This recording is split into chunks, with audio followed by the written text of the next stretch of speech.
to... Hi folks, this is Trooper Joe and I'm here with Archangel, a return to chivalry. I just want to apologize a little bit for, we had a little technical difficulty that came up unexpectedly, and what that was, that there was a name change. It seems that Mass Appeal Radio had been already taken by somebody else. And in our not really getting that, because it's an unused type of thing, we didn't really know that we couldn't have it. So we had to institute a change that came about kind of rapidly and stuff, so we want to apologize for that. Our new call sign is 7avradio.com. I'll repeat that for you. 7avradio.com. These are all words, one word, 7avradio.com. Not a number 7, 7avradio.com.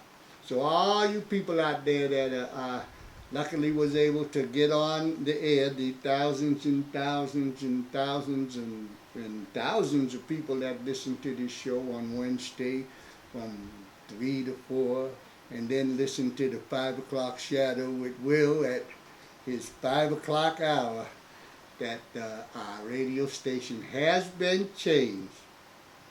So for future use, to give away at birthdays, bar mitzvahs, Halloween, it doesn't matter. If you want to let the people know that 7avradio.com is our new call sign. Alright? Well, today we're going to talk a little bit about the wonderful Wizard of Oz. We're going to go right into the story today a little bit, but right now I think we'll throw a little music in there to see if you're like that. And here we go. Alright, I'm back. That was a little James Brown just to start it to feel good, because a lot of the stuff that I'm going to cover right here on the Wonderful Wizard of Oz, which was written by this guy Frank Barham in 1890. And that's significant because that's 1890. That's post-Civil War era, right? It was originally designed as a children's book, but it became something all by itself. It took on a life all by itself that we still use today.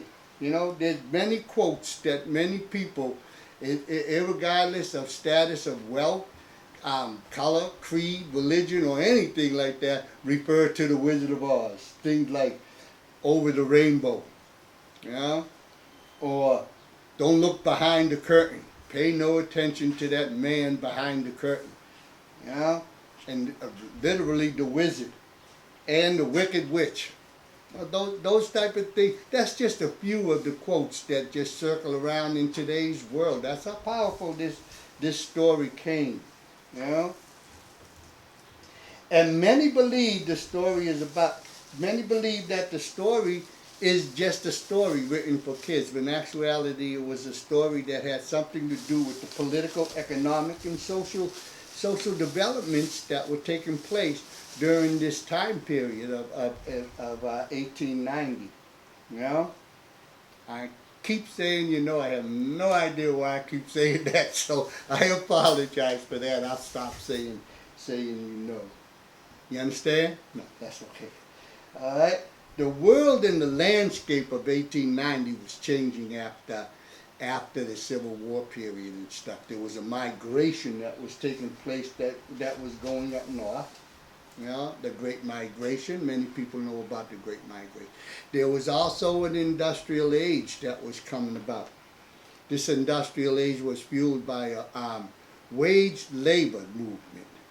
Instead of everybody working for themselves and trying to make money by crop sharing, or trying to make money as a tenant farmer, or trying to make money in any of those type of ways, there was a wage labor. You could actually control the destiny of your well-being at that time. You say, you find a job and you work for 25 cents an hour. Things were cheap back in that day, but but you can honestly regulate how many hours you work and things like that. But today we are hard pressed to see No, I skipped over one thing because I want to let you know. I know you're wondering, what does this have to do with chivalry? Okay? I repeat that now. I'm speaking for all you people out there, so hang with me. You want to know, what does this have to do with chivalry? Well, it has a lot to do with chivalry. Chivalry, like I said, is a privilege that you can have just by doing what is nice for people. You get the privilege, you get the feeling good from this chivalry. But after this, after the Civil War, the Reconstruction period, that's what it was called in the books and everything, chivalry started to go away because people were destitute, people were poor, the environment down in parts of the land was harsh. You know, the farmers weren't being able to farm their lands. There was no money. The tenant farmers many of them had started to move up north to take advantage of this wage labor institution that was new, the Industrial Revolutions that came from all this too, you know. And because of those things, chivalry started to become something that was second. It wasn't primary in somebody's thing. It didn't matter whether you were held the door, whether you were nice to somebody, whether you greeted a person with a happy smiling face and said hello. It made it no difference now. Everybody was worried about their own self-interest. Some of those self-interests were well-founded, that, you know, they needed to have money to pay for, you know, different types of, just pay for life itself. You know? So this here is kind of how chivalry and this era was working together to really destroy a country. You know, these here are some of the true natural factors that came about from that. Today, we are hard pressed to see chivalry in our daily lives because of this. There's a lot of people that go through their life and they walk right over a 97-year-old crippled woman to get into the elevator, push her right out the way or push her to the back like she doesn't even exist. You don't greet people with a good morning. You don't do any of these things like this. And you can see it on the faces of many people. It starts to take a toll on their outward appearance. All that negative bitterness really eats you up. Them long furrowed lines in your jaws at the age of 30, that's because your attitude stinks. So this is all coming about from a child's book, The Wizard of Oz, right? From 1890. Like I said, we're so engaged in our own self-interest right now that just pathetic. Now I'll talk a little bit about the metaphors used in this book. We're going to go through this, hopefully, kind of slow and everything. There's a lot of different symbolism that comes about in here that relates right to that time period, 1890. First one is the yellow brick road. Everybody know the song. Follow the yellow brick road. Follow, follow, follow, follow the yellow brick road. And they all singing, everybody sings it, and this is something that makes them happy. Well, the yellow brick road actually was something that referred to the gold standard during that time. The major currency in the United States were gold coins. Yeah, that was the major currency, was gold. So Follow the Yellow Brick Road had to deal with the gold standard. And everybody wanted to have gold because that's how you pay your bills. That's how you got your status. That's how you looked important.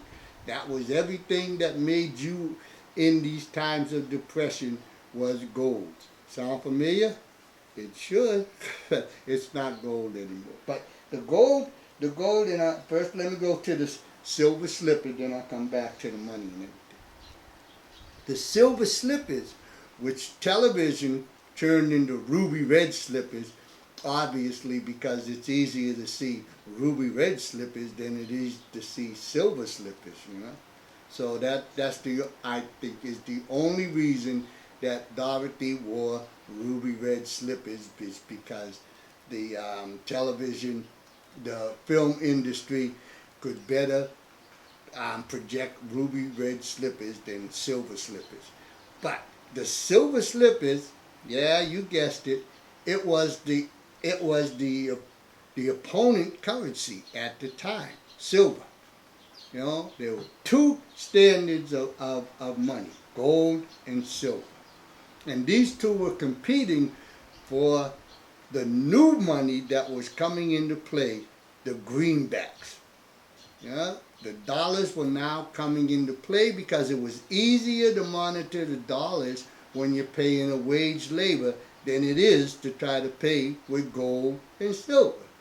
Yeah, so now you were starting to have a country that no longer was just if you had gold in your pocket, you know, a $20 gold piece, you had status, you know, or $1 silver denomination, you had status. They were bringing in this greenback money type of situation. They just didn't know which one was going to be the superior standard for that money. Obviously, it ended up to be gold. That's the standard that we use. Silver is just as important, but it's cheaper and it's a little bit easier and stuff. So these are some of the things that it had. And the greenback dollars were the money that was used because no longer did you pay, you know, a tenant farmer with somebody, okay, here, you can have this land and work this land for so long, go to my general store, and you can get all the provisions and all the supplies you need like this, and I'll write you out a script like that, and at the end we'll tally it all up with gold. It was easy to monitor that type of an environment. But with wage labor, it became real difficult, so you had to have something that, here, here's $1, here's $2, here's $3, and on and on and on, you know, so that's how that kind of broke down. Alright, I'm going to play a little song by Rascal Flatts right now, and then we're going to come back and talk a little bit more. You ready? That's Big Will, working the mics, working the camera. Give it up for Will. What?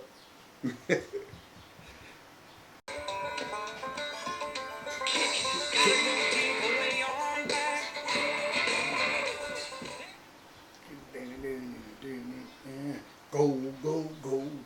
Yeah, I like that song. That's the song that got me up that mountain while I was away at Pikes Peak when I ran out of air and couldn't breathe or anything like that.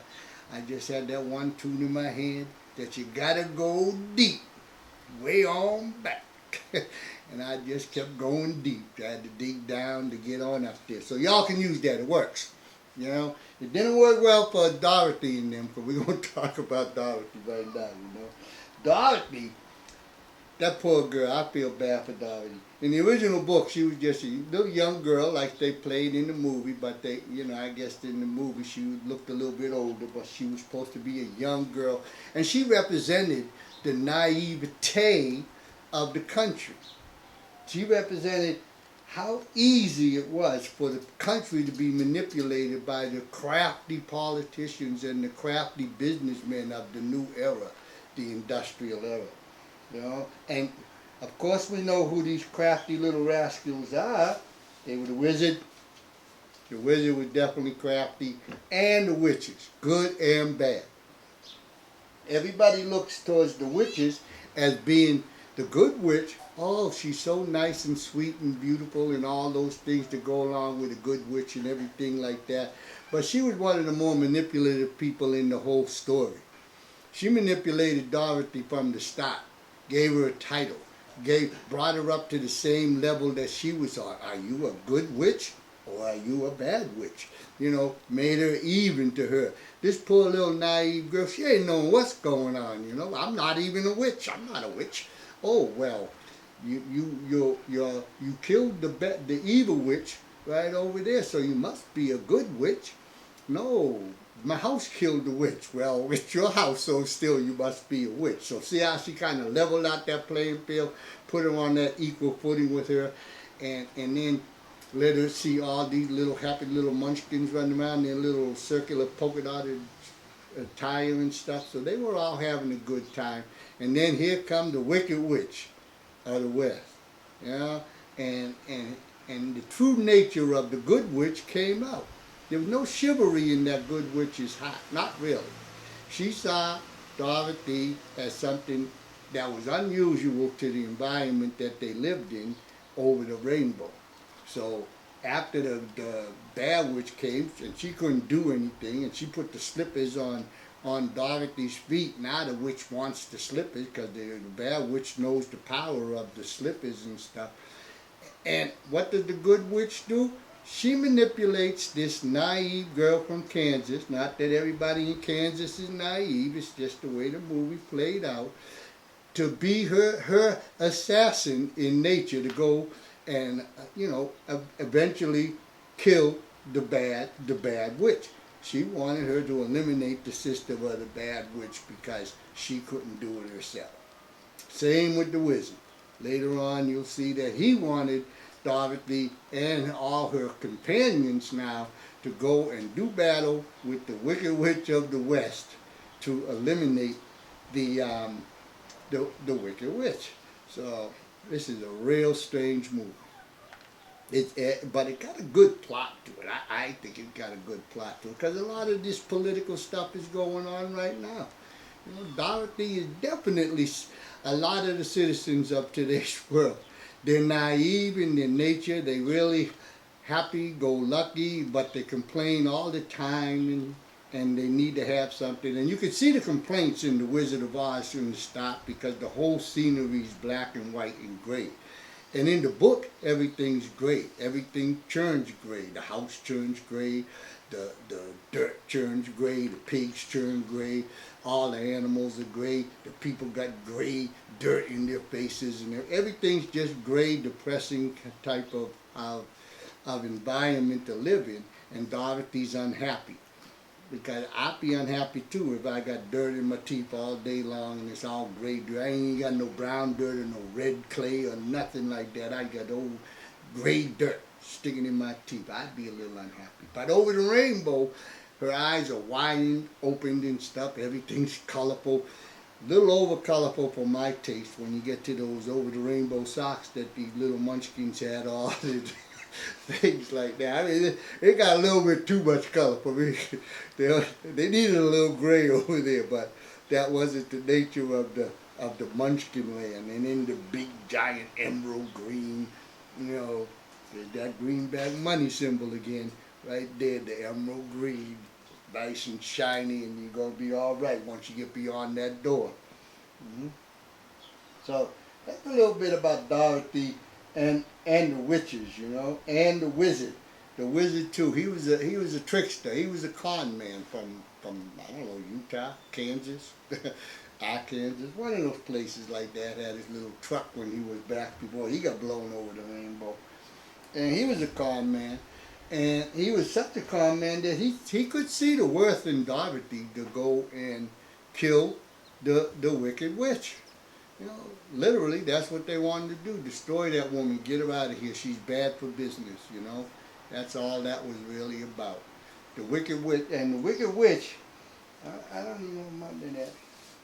The witches had a special type of meaning in the symbolism of the United States at that time. And remember, all this here in this book really has to do with money.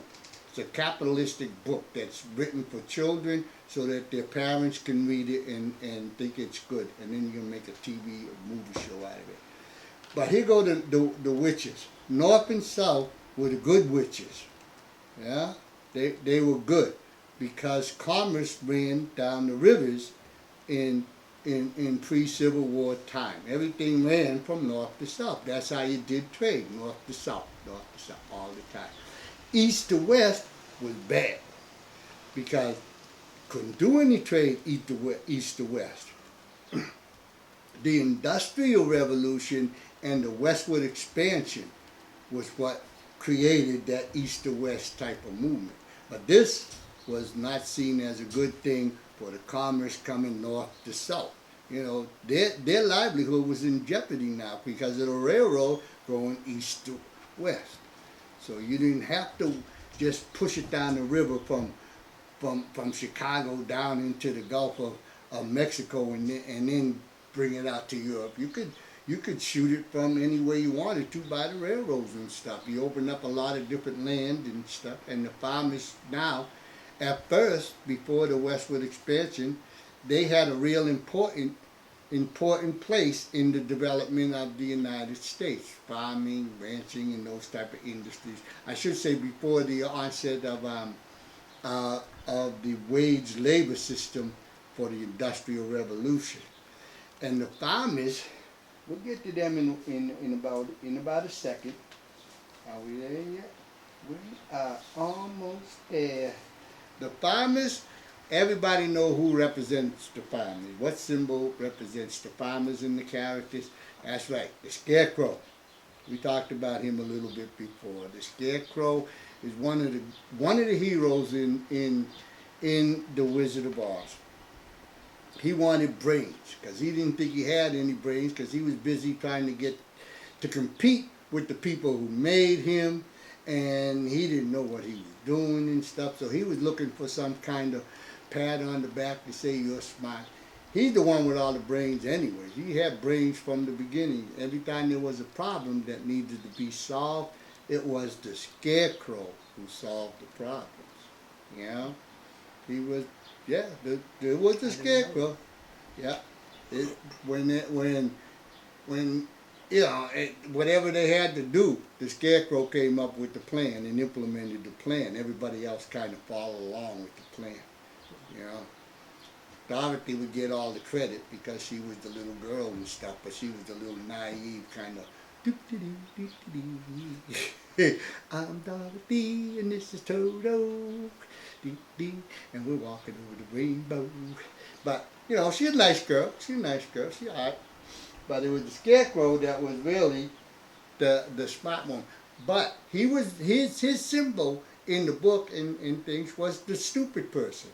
These were the dumb farmers, the dumb hicks that lived on the plains, and all they knew how to do was throw some seed in the ground and put some water on it, and then something would grow or something wouldn't grow. This is how they perceived the farming in that time. They didn't really have any academic work or any of those things. It was all labor. It was hard labor too. It was strenuous labor. Farmers worked from dusk to dawn, you know, and people up there in the north doing, why you want to work all that long? Why don't you just come up here and work for this guy right here making this money, and you don't have to kill yourself from dusk to dawn. So they were seen as the hard-working people with small brains. Yeah, and this all changed, you know. But the scarecrow, as you could plainly see, had really one of the biggest chivalrous hearts around there. He had no problem saying, "Okay, Dorothy, I'm with you. What we doing?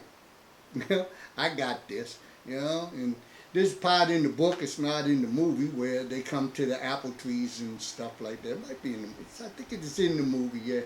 And you know, the scarecrow cons the trees into throwing apples so that they can eat and stuff like that. So the scarecrow is a pretty dynamic individual. And then we come to the Tin Man. The Tin Woodsman.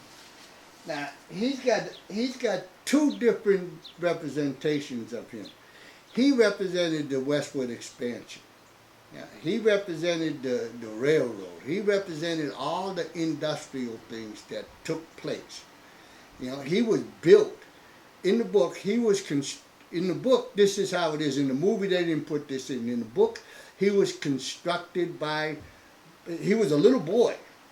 Actually, he was a living human little boy, and he was in love with this girl and stuff, and he was a woodsman, and he was going to do all this kind of fine kind of chopping of wood and everything so he can make a living for this beautiful girl that he loved, but nobody ever seen her, so she became I don't want to say non grata, but pretty much. You know, he accidentally chops a leg off, and the tin person gives him a new leg.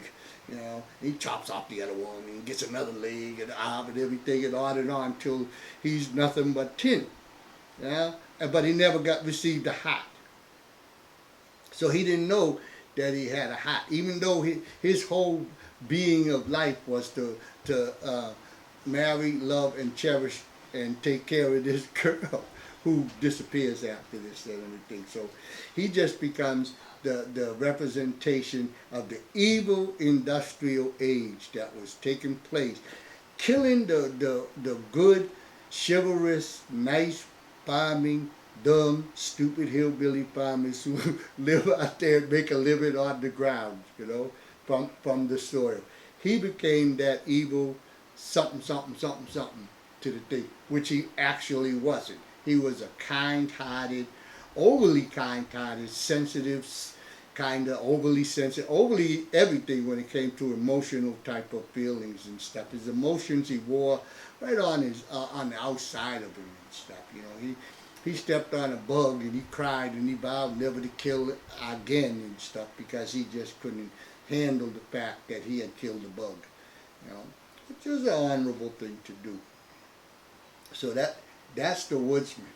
Now I'm going to play one more song for my favorite character, and Will can tune up the lion with the carriage.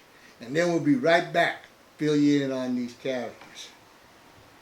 Even the whole family, put it all together, they ain't got as much courage yet to lie there. He's just crazy. But he doesn't know it. He doesn't know, because that's the way it is. And in the 1890s, the lion represented this politician named William Jennings Bryan.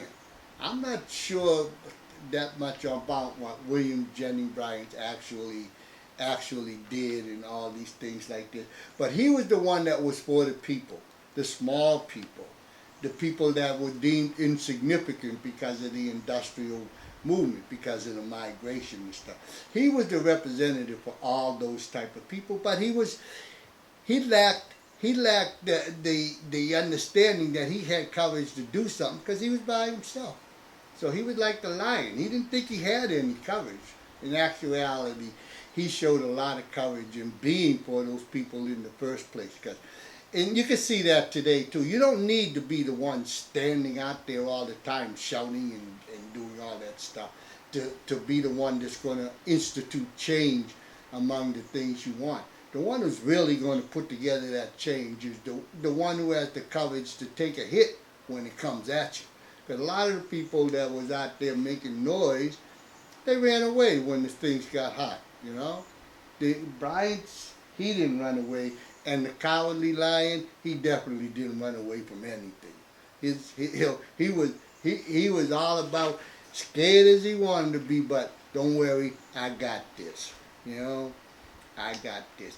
That's what the Cowardly Lion represents. He actually was the most courageous person in many books, I would say, in many walks of life. If you can be half as brave as the Cowardly Lion and have half as much chivalry as the Cowardly Lion, he was still a gentleman, even though in the movie in the beginning he'd jump out there and try to scare everybody with his big self, just growling at people and try and then he gets slapped in the nose and starts crying. He was a big old baby. But that was how they portrayed him and stuff. But when it came time for him to stand in the front line and be the one to say, okay, bring it on, that's all you got, he was right up front, even ahead of front. He was further in the front like that. So that's one of my favorite characters anyways, is the Cowardly Lion. He's a person that was always there to help somebody who wasn't as powerful as he was. He knew he had power. He knew that people would run from his roar and stuff like that. He just didn't really understand the power he had just by the chivalrous nature he had of being a good person. So that my boy, the Cowardly Lion. Now here's an abstract to that whole thing here. The cyclone. The cyclone actually was a political revolution that was taking place during the 1890s. That cyclone that blew Dorothy's house over the rainbow and dropped it on the Wicked Witch. This here was a political movement because everybody was feeling so down and so depressed and everything that went with this, because the Civil War so decimated the country that the farming industries in the South, which was all labor intensive, they were shot. You know, didn't have slaves anymore. Slaves were gone. A lot of the slaves went up north to get some of them wage laborers. You know, they can do that. Yeah. And so all that system had been kicked out. And that's where the cyclone came in. Kansas was known for cyclones, so they just kind of mixed it all in there together so that it looked all pretty and everything. But it actually came in because there was a political revolution that was taking place. The Dixiecrats were on their way out. The new Republican Party was on its way, growing and everything that Lincoln had put in. So there was a movement that was going on. And the cyclone was just something that was blowing away a lot of the old gray and kind of way of thinking and stuff like that. And institution new change within the country. But change takes time. And change is painful for many people like that. You stub your toe a lot and change as you walk down those roads. You can't see what's coming on. A lot of people don't have that distance type of view to say, okay, I can see where you're going. A lot of people don't have the patience to say, okay, I got you. And many of the people at that time didn't have your back because chivalry was something that they were getting rid of. It was something that was dying and that's on its way out. So it wasn't about I got your back. It's like you all got to take care of me. It's all about me. This is a self-interest type of society. And then we got the Emerald City. Like I said, that just represents money. Yeah, between the Emerald City and the Munchkin City, there wasn't anything being done over the rainbow. It was just like, this is where you go just to party. If you were the poor person, didn't have anything, and you were satisfied with just coming outside in your lovely, beautiful socks and your over-the-rainbow shoes and your nice little over-the-rainbow hat and stuff like that, and singing and dancing around on a yellow brick road and coming out your little house and everything, and be subjugated and being held in bondage by a wicked witch of the east and a wicked witch of the west. The Munchkin Village was the place for you to be because that was it. You didn't work, you didn't do anything except sing and be happy, and if the witch came, you bowed down so she could feel good about herself, and you trembled in fear because you were so victimized by your own self-interest and your own unawareness of what it is that you really want to do, that you had sold yourself for a brightly colored pair of socks. I mean, they sold out cheap. You know, Emerald City is a little different now. They sold out for a little bit more solid colors and stuff, and they lived behind this great wall, and it was emerald, and it was green and shiny, and it represented pure money and stuff, and it was definitely for the middle class society. It was a separation right there. It's the same thing that you see today. The Emerald City is the middle class that lives up on the hill, that looks down upon the, well, if you ever been to the Emerald City, most people in Munchkin land ain't never been no place, you know. They said, nah, I've never been to the Emerald City. I've heard about it. I've never been there. The people in the Emerald City look down. Well, yeah, we got little Munchkins living down. Oh, they're such happy-go-lucky, friendly people and stuff like that. Yeah, they don't have much, but they're happy within their own little existence and stuff. They don't need things like that. So the Emerald City represented that capitalist society that lived right there. And it was governed by two evil people. One wizard who, he really wasn't even a wizard. He was just a big old charlatan, and nobody sees the wizard, not ever, not never. So they see the wizard. You know, all those folks that sound familiar. Same thing that's happening today. You got all these fancy politicians, all these fancy businessmen, all these fancy people like that. And the only difference is you get to see their faces or hear their voice on public TV or some kind of public radio or something. So you know that they exist and everything. And we put them on the highest pedestal that we can find because, you know, we're down in Munchkin land. We got brightly colored socks, so we're good. We dancing around with our good socks on, so we don't have any worries in the world until the wizard says something for us to do, or the wicked witch comes and we bow down to the wicked witch. Nothing's changed much from that book. But that's for me, that part of this is just coming out of my own head. So if you all want to get me institutionalized later, that's fine. I'm good with that. You should hear my story on Oklahoma. But I'm good with all that stuff like that. So that'll be a good. Mm-hmm. Now comes to a more serious part.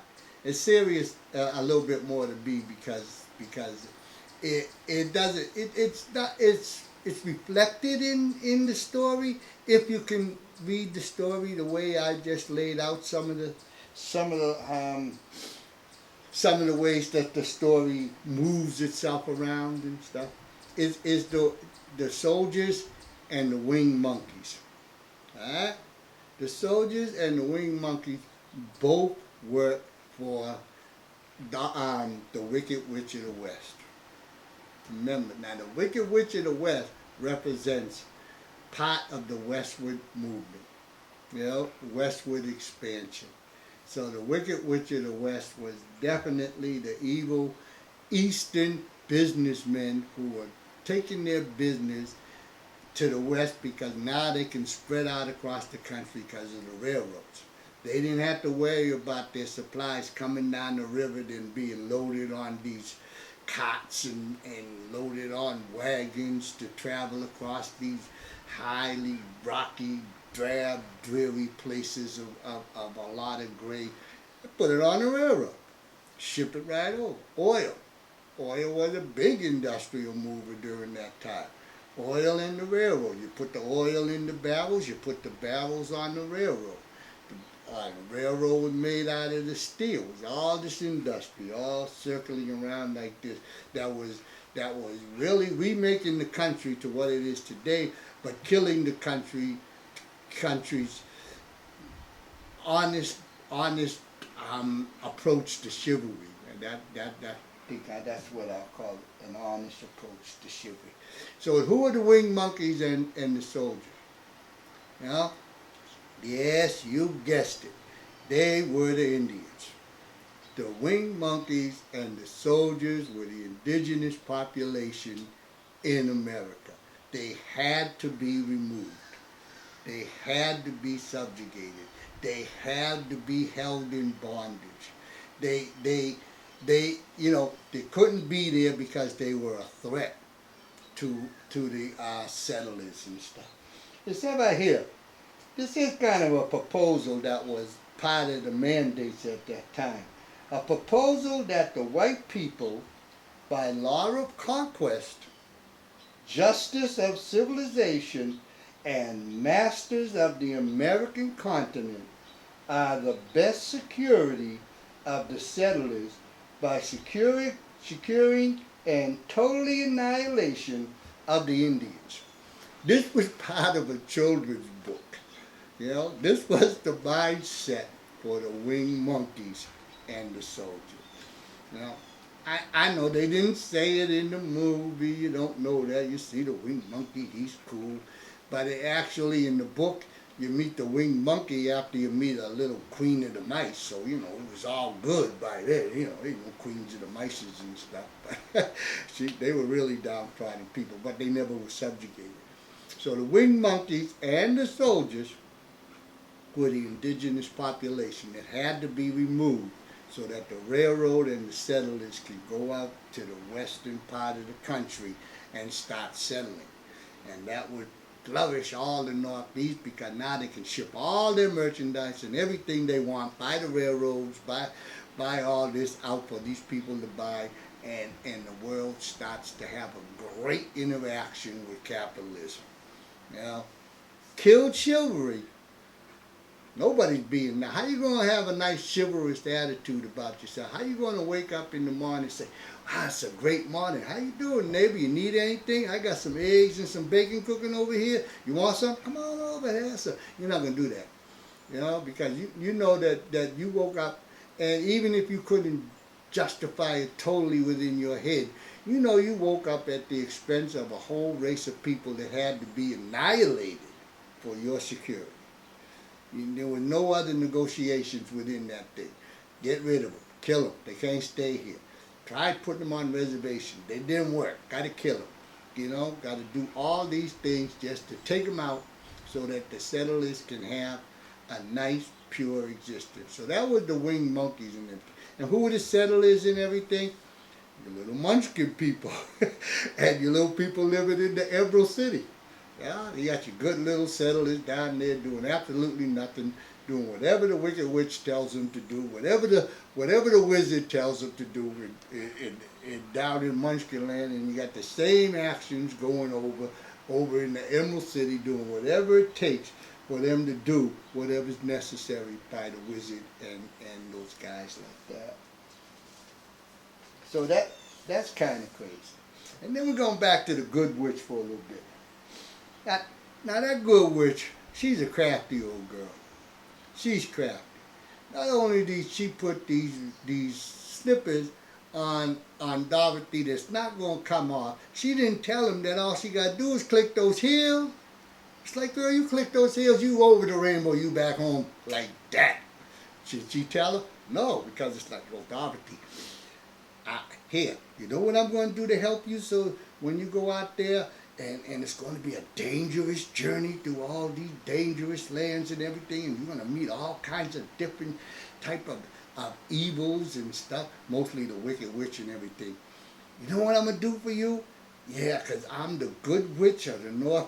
I'm going to give you a kiss on the head. All right.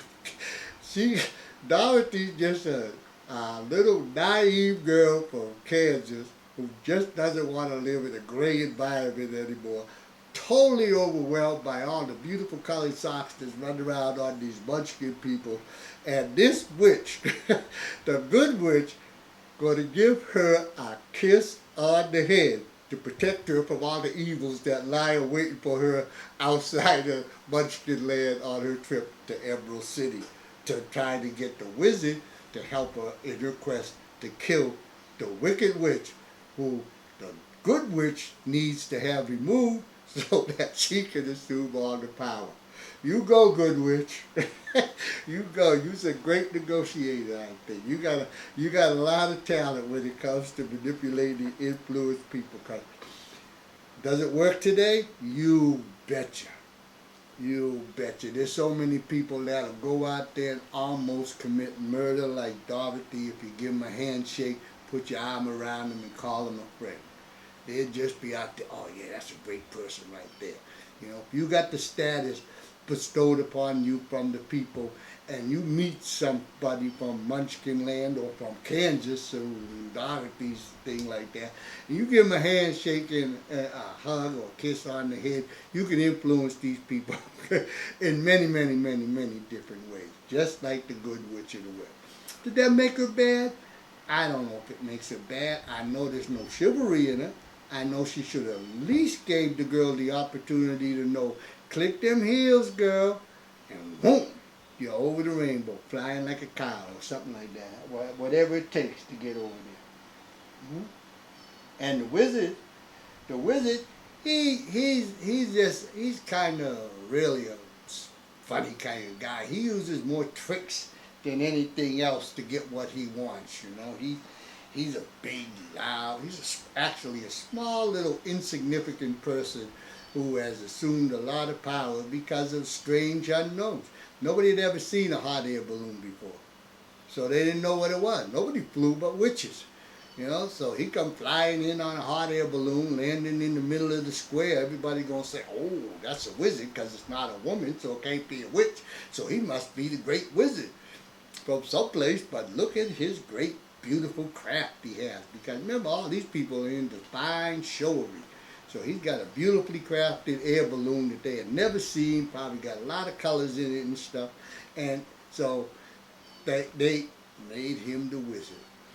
Even in the Emerald City, even in the book and in the movie, there's one thing that really pronounces how important color is to those people. the horse of a different color.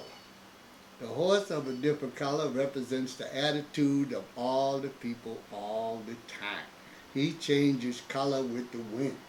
You know, whatever wind blows, if it's blowing this way, I'll be purple. Blowing that way, I'll be gold. Blowing over here, I'll be green.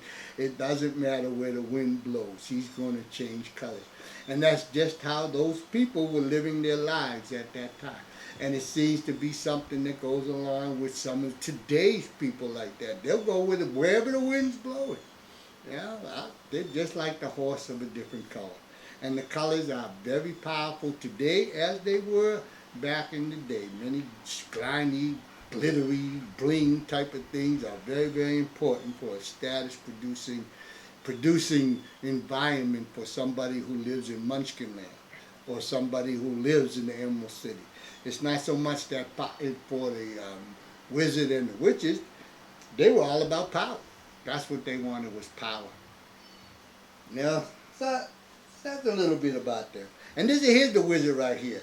He had different little appearances for everybody. When Dorothy came in, he was this big head. Everybody saw the big head and the throne and all this smoke and fire, you know, and then that's where you get to think, don't look behind the curtain, because then you see this small little insignificant person who really has no character, has no depth, has no shiver. He's a shivering little coward. You know? And for the Scarecrow, he represented it in the book as a lovely lady all dressed up in silk and stuff like that, talking sweet and everything that he wanted to hear, you know, from his brains. And the Tin Man, it represents a terrible beast. It actually was a self-representation of himself, a terrible beast. And the Tin Man really couldn't have that because his heart was just too big to say, I'm not that terrible beast. He couldn't figure it out, but that's how the wizard represented himself. And the Lion was a ball of fire, which scared the Lion, and he ran out of there screaming and yelling stuff like that. But he liked to do that anyways. You know, he was kind of scared when it came to doing things like that. Well, I'm about ready to close, I guess. I didn't know I was going to get that big. So anyway, that's a little bit about on the Wizard of Oz and stuff like that. I kind of made it maybe a little comical, maybe not, but it definitely has a reflection on today's society and stuff. I'm going to try to put together the next show that's going to try to highlight some of these things that I see, first, this is just my own opinion, see taking place within the world today as we know it. You know, this is only what I see, and everybody falls into some of these places like that. All right, well, folks, I want to thank you for hanging in there with me with this here, because this was, for me anyways, it was a lot of fun and stuff. I should have read that book when I was a kid. I would have had a better understanding of today's life. So let your kid read the book, The Wizard of Oz. Don't see the movie. It's totally different. Yeah, and after I finish this, I might read Alice in Wonderland. You know, that's a whole nother story and everything. But the main focus of this shows that how chivalry plays an important part in your everyday life. Because if you realize that to be a chivalrous individual, to do something for somebody else, just simply because they're a person, simply because they exist on this same planet like you, or whether you're in Munchkin Land, or whether you're in the Emerald City, or whether you're in Gray, Kansas and stuff, it's a privilege to be able to extend yourself for no thought of reward or any of that thing like that. It might even seem like for some people the slightest of hardships, but it's not. That privilege is true and it's real. That you can enhance your self-worth to yourself, and that's the most important place to put it. Because once you feel good about yourself, your confidence expands, your reason for being expands. Everything expands simply from the one chivalrous act of saying, "Good morning." You know, how are you? And taking that extra minute to listen to somebody who really wants to say how they are. You know, And that's just pure civil, and that's a privilege for that one person to feel. You made somebody feel like a human being, and you don't get any greater than that. It doesn't matter. All right, I'm gonna play a little bit of Billie Holiday for you. I don't know how long it'll last, but she's coming up. We got a minute. I want everybody to have a great week, great weekend, and tune in this afternoon for Will's show, the 5 o'clock shadow. That's right, with Will. I don't even know how to say his last name. He's right here with me anyway. He knows how to say it. He's the good reverend, so y'all tune in to one of the best shows that's on any radio station whatsoever, 5 o'clock shadow. And this is Trooper Joe from A Return to Chivalry, Archangel, A Return to Chivalry. All right, I'm out. Hi, this is Trooper Joe from Archangel of Return to Chivalry. And you can catch my show on 7avradio.com every Wednesday from 3 to 4. Thank you.